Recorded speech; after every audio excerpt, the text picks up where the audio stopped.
All right, I mentioned good news from practice. There is a picture that has been tweeted from Ansar Khan. It is Dylan Larkin on skates at the start of Red Wing practice today. He's on the ice, people. He's on the ice. Well, he's practicing. That's good. Yep. So they said they would kind of evaluate him and make a call on Saturday. Today is Friday. So I would like to think that this is a good sign. This is a good sign. And if you want to argue with me, feel free. But yes, he's back on the ice. My God, do they need Dylan Larkin? There are people getting in their cars going out to lunch that haven't heard the first half of the show. Much of it has been dedicated to what the hell is going on with the Red Wings. You keep waiting for that jump start, whether it's Lalonde changing around the lines, the pairings on the blue line. Is it practice fights? Was that going to be the thing? No? Okay. How about this in-game fight where the same two guys are in a brawl together and then sitting in the penalty box together? Wasn't that going to be it with Sherratt and Raymond? No, that didn't jumpstart. How about the crowd? Where the crowd get them going? Everybody understanding the sense of urgency. They'll get behind this hockey team and they'll be inspired. No, that didn't do it. Nothing did it last night.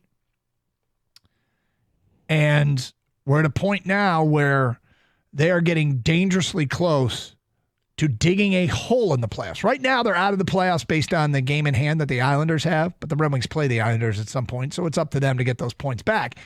However, they've gone from well into the playoffs to now OF. And Lalonde, I'm sure, has tried something. He has mixed things up. They had some call-ups in the lineup last night. It's not going in the right direction. Now, the big picture, you can zoom out and see the picture of the season. When I zoom out and look at the picture of the season, Gator, I see a team that hasn't played well lately, but has shown that they can play much better than this. And I don't think that's all evaporated in a week and a half here, 2 weeks. Zoom out and take a look at the Yzer plan. Well, that's a different thing. But getting Larkin back is one big step. It would be a massive step forward. And Helene St. James just tweeted out that out since March 2nd, lower body injury, skating with a wing stay, not expected back before next week. So anybody thinks he's going to play tomorrow night, not likely. So hopefully practices go well, no setbacks, get back to the lineup. I'm sure he's chomping at the bit to get back there too, to try to contribute with this team and get him off this 7-game losing streak. It's so incredible to think. It's a 7-game losing streak following that 6-game win streak. So when he's on the ice and Larkin's on the ice, it's a third of the game. And was his impact so great that it made everybody else look that much better? And, I mean, that's what really, really good players do. But were other teams so preoccupied with slowing down Dylan Larkin that it created stuff for the guys on the blue line, for DeBrincat, for Kane, for whoever's playing with him, Lucas Raymond, whatever combination. And, it doesn't feel like you can question his importance to this team. It doesn't feel like it should have led to a 7-game losing streak. I mean, he was suited up for the first couple of those games. Right. But they are bordering on like Michigan basketball uncompetitive here. I wonder if it's almost like blood in the water for other teams. Because, yes, there's an effect it has on its own team. But the other effect is that teams that may have thought they had no shot of making the playoffs, now they're like, wait a minute, we can play better hockey. We have to take advantage of this game right here. Because that's a wounded team. We're still fighting for something. Here comes Buffalo, and they're charging in. They're going to try to win this game. The Coyotes getting to the end of a season where they have no shot of making the playoffs, but they want to show that they belong. We're going to take advantage of this team. We're going to play well. There's pride involved, but it should go both ways.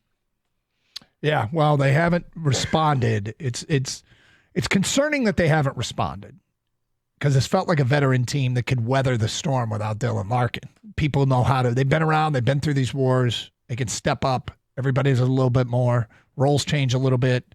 Hasn't worked. Well, and then you worry about the domino effect that this has. Because we talked about it. Are they better with them in the lineup? Of course they are. And you take them out, instead of somebody else stepping up to stop the dominoes from falling, the dominoes start to fall, and everyone else is shifting to more responsibility for you on this line. Well, wait, I'm not ready for it. And then the other line, everybody else has has to do more and they're not capable of it. I find that hard to believe that they're not capable of it. But for whatever reason, collectively, they've been horrible in their own zone. They've made more mistakes. They're catastrophic mistakes. And for whatever reason, they're listless offensively. Outside for it feels like the only way they're going to score goals is on the power play or some fluke. 248-539-9797. Let's go to Adam here on 97 on the ticket. What's up, Adam? Hey, just wanted to give you guys a call. I'm hoping I hear more calls similar to this because I'm hoping fans are, as ticked off as I am. But just seems like an overall lack of leadership, certainly a lack of toughness dating back to last year. If you remember, Ryan Reeves blowing our team up, a couple huge hits in that game.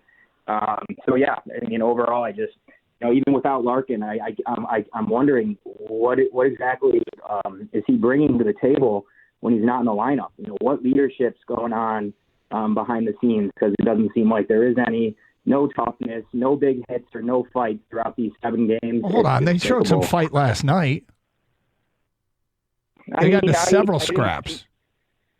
I didn't see anything major. Your phone's killing us, Adam. But yeah.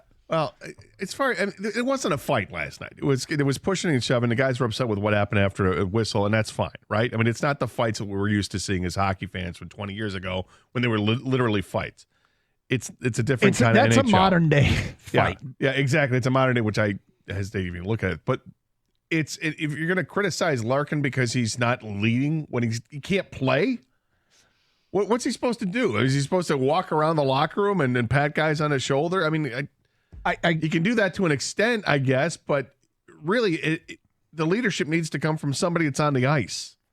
Larkin can play a role, but there's a limit to that when you're not playing. Yes, there's absolutely a limit to that. And I got to tell you, the last person I'm blaming right now is the guy who's out injured, and they haven't won since they it's amazing how far out of the way people go to blame Dylan Larkin.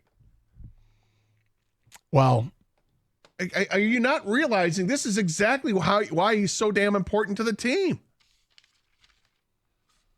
It's not a coincidence. Now, should this be a 7-game losing streak? No. Absolutely not. But you can't help but notice that the team has lost without him in the lineup. They're so much better with him in the lineup. And you could argue he makes people around him better. Is he a superstar? Nope. Is he a really good player? Yep. And his value is more than just goals and assists. And if you don't recognize that now, then you never will.